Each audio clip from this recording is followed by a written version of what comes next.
Thank you. So, the topic is about microfrontends, not AI. I wanted to be a stand-up comedian, so you might not laugh, but you might learn something. I'm T.Korakas. I do computers at XM, mostly JavaScript, and also I publish videos with other Thanos on social SDR on YouTube about programming. So, after lunch, I think the best thing in order to sleep is a definition. So let's start with the definition. What are microfrontends? Microfrontends are a style of writing code where you can deploy independently front applications and then compose them all together to a greater whole. If we focus a bit on this sentence, the first interesting part, at least for me, is the independently deliverable. What that means? Let's say that we have a front application, our company grew, thankfully, and now we have like 5 or 6 teams. If you worked on a monolith application, the pain of coordinating multiple teams, running UATs, tests, everything, in order to deploy, might be a pain. So what we want to achieve is to have multiple teams be able to deploy separately, confidently, at their own pace. So let's say I'm team A, deploy something, I don't affect any other teams. So if we try to visualize this a bit, we have multiple applications, in that example 3, and we have multiple teams. Each team works on an application, they deploy, and everyone is happy.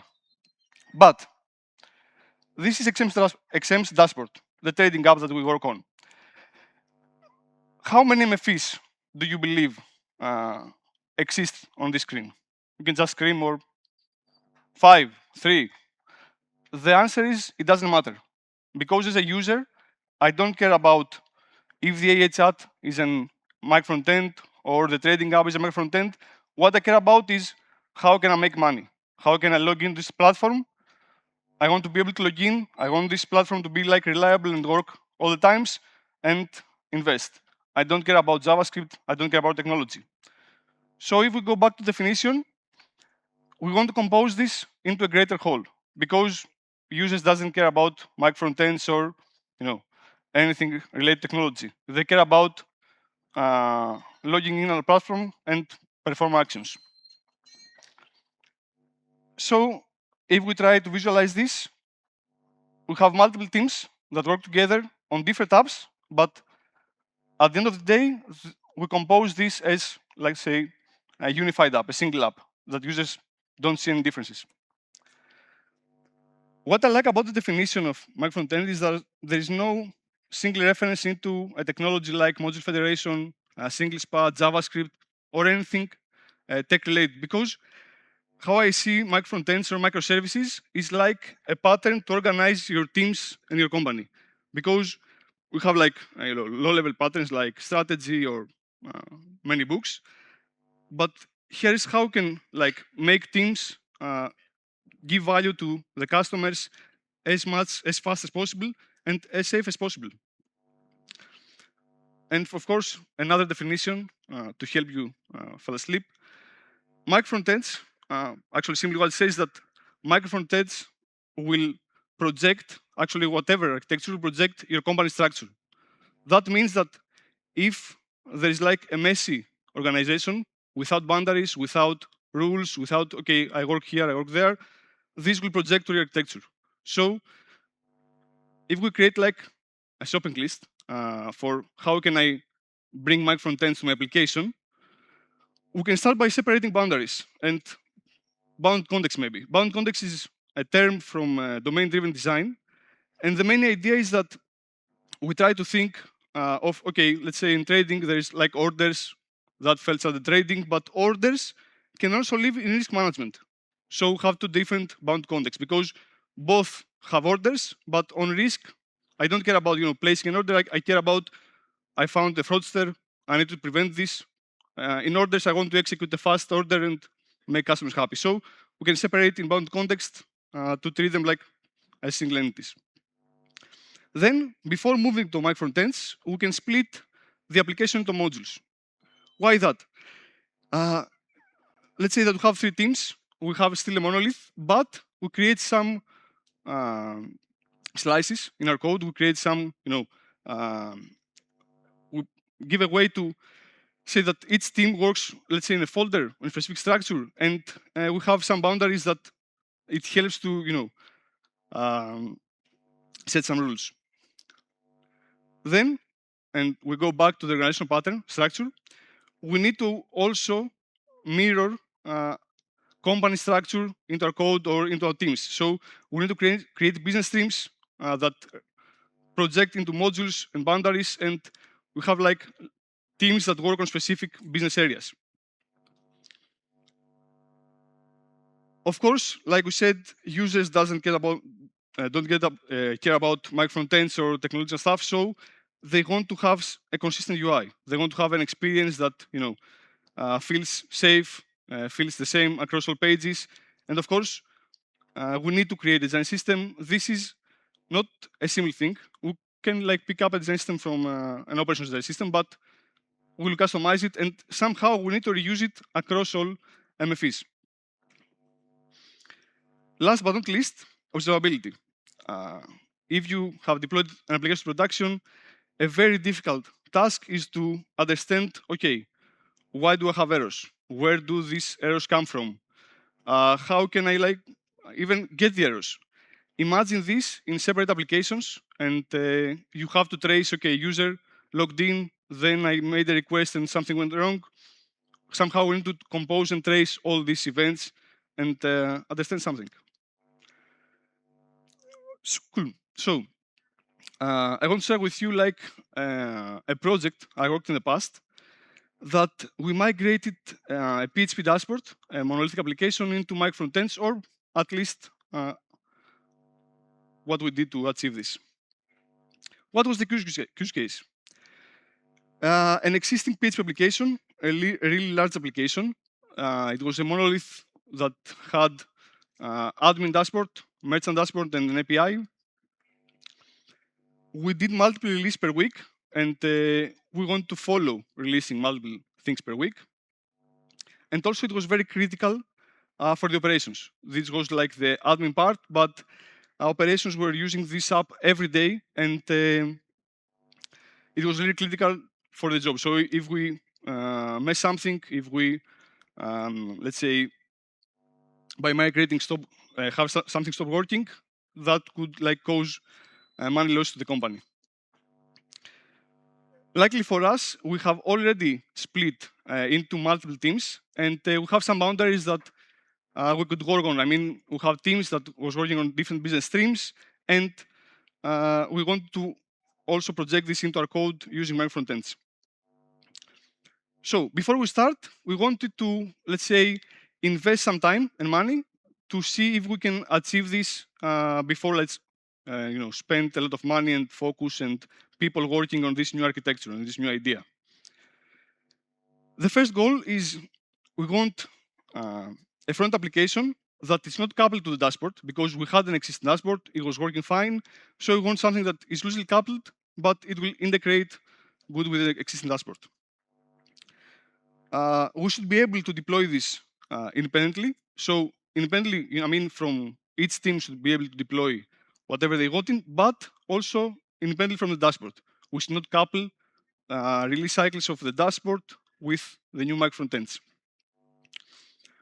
We want the consistent UI. Of course, where there are like critical operations, people don't feel safe when see, okay, this time I need to do a transaction and I have a confirmation model, and this time the button is red, this time the button is blue. It's important to have a consistent UI so users feel safe to perform actions and do their jobs.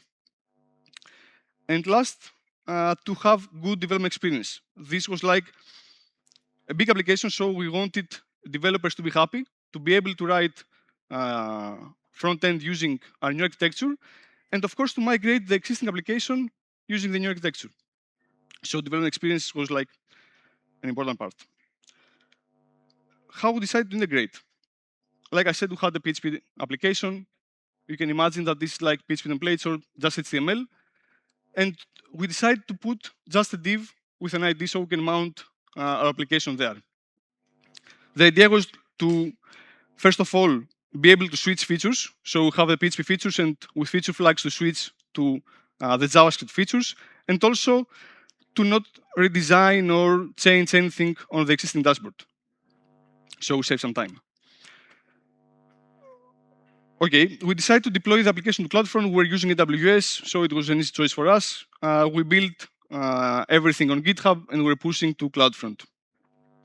Then we generate a manifest. I will show you in a bit what the manifest looks like, but if you're familiar with import maps, it's exactly an import map. And we tell PHP, we learn PHP how to fetch those manifests and how to integrate an application, let's say, into the dashboard. This is an import map. This is the manifest I mentioned. This is the import map spec. And what does is that our PHP application doesn't care about hashes for caching validation or the assets or even the CDN. What it cares about is that I have like the module C. I care about the module C. Okay, I know how to fetch this, and if I run this, it will mount the application and it will fetch the rest of the assets. If you want to visualize it, you visualize this. PHP is fetching from CloudFront this manifest file. We didn't have any cache, so between every deployment, we can like fetch the new MFEs. And after that, it was just saying, okay, I want the app A, just render this. Because we're a small team, not so small, but still, we want to go fast. We decide to go with a monorepo so we can share the design system or other libraries without having to publish packages to private repos and wire tokens and all this stuff. We wanted CI builds for each app, of course, and each app to be independent from the others. I mean, it was like a monorepo on GitHub, but we wanted each app to have like its own build step, test, lint, and deployment. On every deployment, let's say, we're uploading the assets to CloudFront, and then we were updating using a Lambda, the manifest JSON. It wasn't so sophisticated. There are like solutions out there to handle this, I think from single SPA, but it was like a simple solution for our needs in the first phases. Next steps.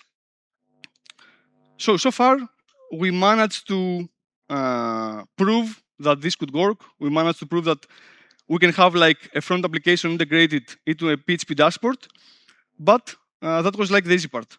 That was the part that, okay, we can do it in a weekend, especially with AI, it's very easy. Now we need to decide how we can move on and, let's say, migrate the existing application and support new features. We had like a rule, every new feature, it has to go with a new architecture, it has to be written in JavaScript, and mostly because if we, keep adding more stuff to the existing dashboard, we will never manage to migrate and, rewrite and get rid of the existing dashboard. And the hard part, it was like to rewrite the existing code to JavaScript, to the new architecture, because of course no company or no one will tell you, okay, you need 6 months, just go rewrite everything to JavaScript, and we don't care about new features, we don't care about money, we have to be up to date and use the best architecture. So how we did this control migration, let's say. We set some rules. First, we create a new module, let's say a new microfrontend, and we need first to deploy this to production and verify that it works. Sounds like very, trivial, but start deploying something to production gives you like, the feeling, okay, I achieved something, I have something there, I can add stuff, and I can, continue working on this. Then we add new features. We have like a module we can deploy to production because we have already set up CI/CD, and we can add new features. Then we have to rewrite existing features, but in order to release them, we have to use feature flags. Feature flags simply is like, okay, I add the condition on my code that I can remotely control, and I say, okay, now you're enabled, so the new feature will take place of the existing one. Why we did this? Because I mean, we have bugs. Everyone will make a bug, will make a mistake. So we wanted an easy way to switch back to the existing feature. Like I mentioned, it was like very critical for operations to continue working, to the application to continue work. So it was an easy way to test. Like, okay, let's say Friday, maybe it was like a low pressure day for operations. So we enable this flag. If we get any errors or any complaints, we just disable and we have the previous feature. And after some time that we have no errors or problems, we just remove the existing features and we have only the new fancy JavaScript one. And we also need a way to rewrite fast the existing application. Because of course there are not only new features, there are bugs, there are additions, so we didn't want to continue adding stuff to the existing, let's say, architecture. In order to do that, we had to package many things. I will just skip to see the list. It's like, components that you can reuse in every page or most of the pages. And we try to do this in a way that, it's plug and play. You just provide some configuration. Since we have a mono repo, we don't care about, releasing stuff. We just keep a concrete interface. We try to not do any breaking changes. And we add any new stuff that we can use. So we had consistency, and also we didn't have to write stuff multiple times. And also we used a tool called plop.js to, let's say, scaffold new features really quickly. We tried to create like new tables, actually whole pages, using like multiple questions, and then we just try to stitch all the features together. Quick break for water.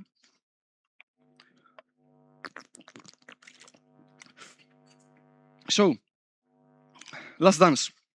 So far, we didn't compose all these things together. We have created multiple applications. It wasn't like Microfrontends yet. It was just multiple front applications that we were somehow stitching into the existing dashboard using this manifest trick. So after, let's say, we rewrite all modules and we have like everything in JavaScript, we can use single SPA. Single SPA is a front-end router that it can work with import maps and manage, let's say, okay, when I go to page A, enable this module and enable multiple modules or custom layouts. But we could not. I mean, since we have like an application and the application was mostly the layout, it was managing permission, authentication, and stuff like that. If we see that migrating everything to single SPA, because then we have to also wire authentication, and because PHP was server side, it has some cool stuff. It could just put some objects on the window and use them there. We don't migrate. I mean, it's not it's not, let's say, mandatory. It's optional. So the main thing is that instead of just trying to achieve a perfect architecture, we try to see how we can organize teams and leverage an architecture like this to make us faster and also feel safer to deploy new code. Because if you have worked like in a big application, and when people start joining, and you have incidents, you have errors production, people start to feel unsafe. I mean, management doesn't feel safe. Developers then are a bit scared to deploy. So what we want is to make everyone feel safe. We are able to deploy new features every day without breaking not stuff, but without breaking important stuff. I mean, when I deploy something on front end, it shouldn't affect my database because that's the same application. So, like I mentioned initially, this is not an architecture to make your code more clean or to make your code faster. It's like an architecture similar to microservices to organize your teams and let them deploy and produce stuff easier. Cool. That was it. If you have any questions, like we have time, so I guess we can answer them.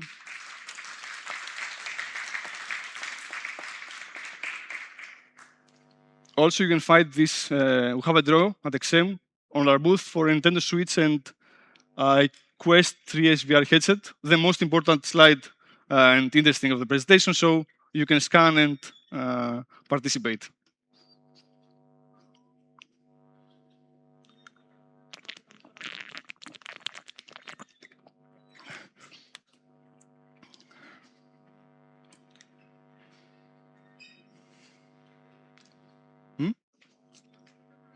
Ναι. Έχει πάνω 2 άτομα.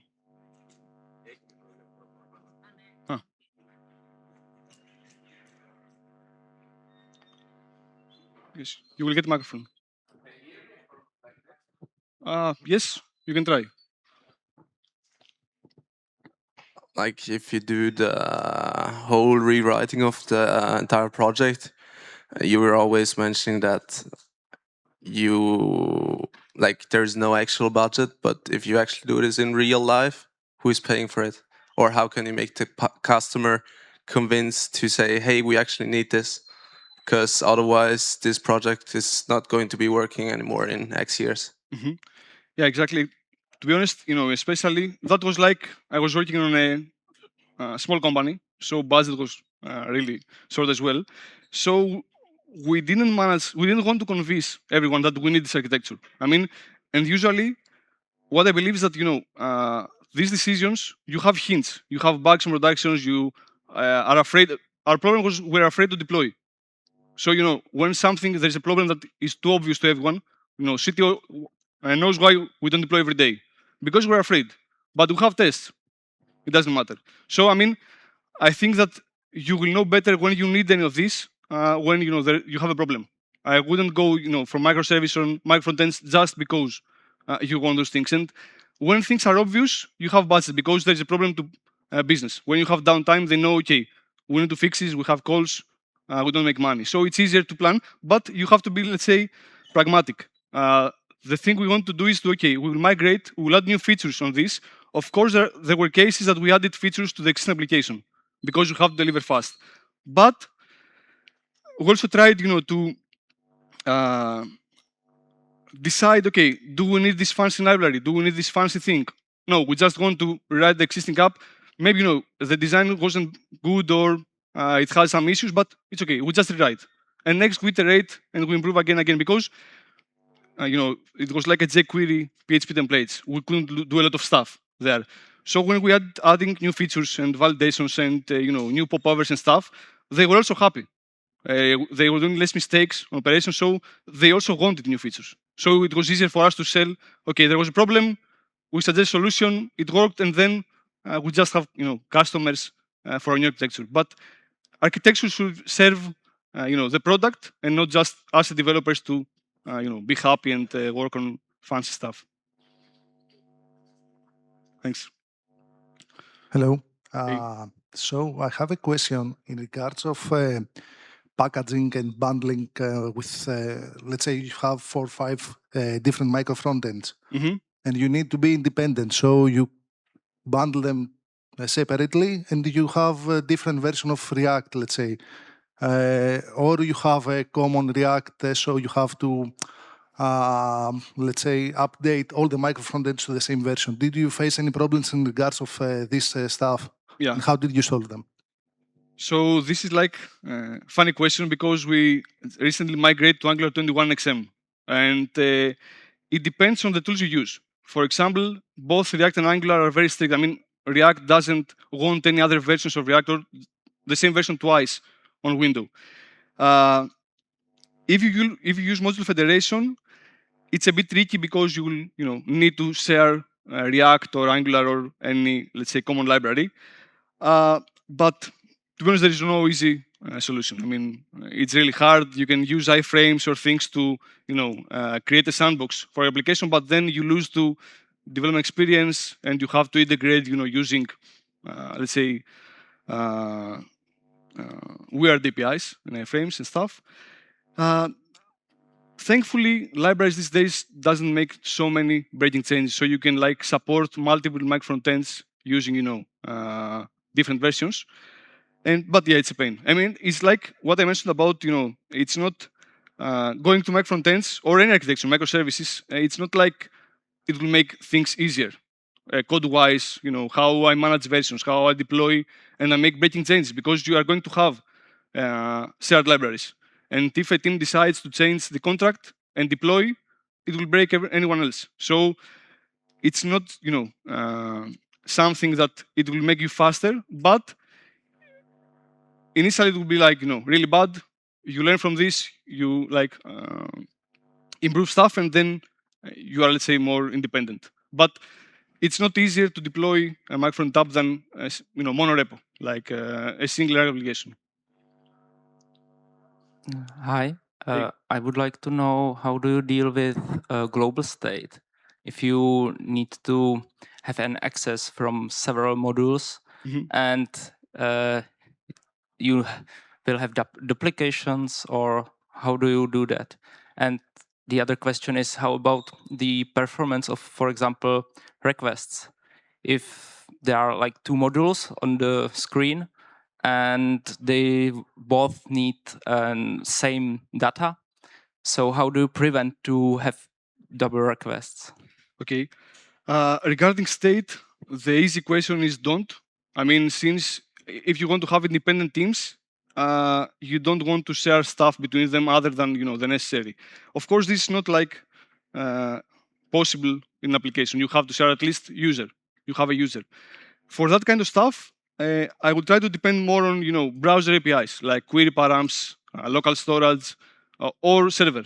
I mean, if I'm authenticated, it can be dictated by the server. I make a request to profile endpoint, and I know that I'm logged in. And regarding requests, on like a previous client from this project, we had a dashboard that people use. I mean, it was like mostly an analytics dashboard for products. And as you can imagine, any dashboard, like there are many requests, fetch filters, fetch products, and we have to fetch many stuff.